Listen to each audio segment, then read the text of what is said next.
Today, we're going over more stories of extreme vigilante justice. Earp Vendetta Ride.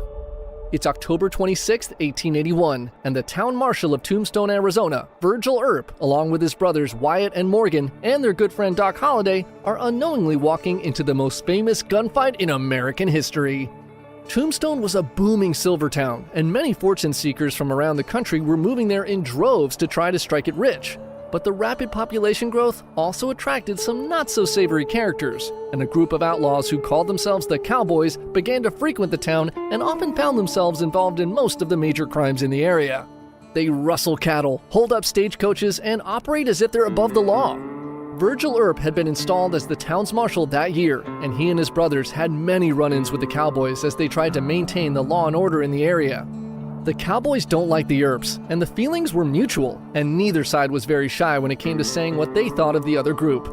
In an effort to tone down the rampant gun violence in the streets of Tombstone, the town council passed Ordinance 9, which required everyone to turn in their weapons as they enter town. And this ordinance was the reason the Earps were making their way down Fremont Street towards the OK Corral.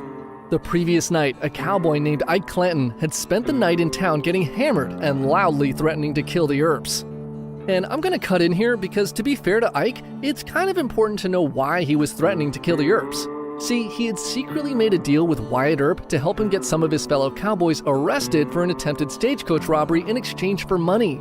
But this deal had fallen apart when these cowboys got themselves killed before they could be arrested. No money exchanged hands, and now he was terrified that the Earps would tell the cowboys that he had betrayed them. This constant paranoia is probably what caused him to go on that all-night bender.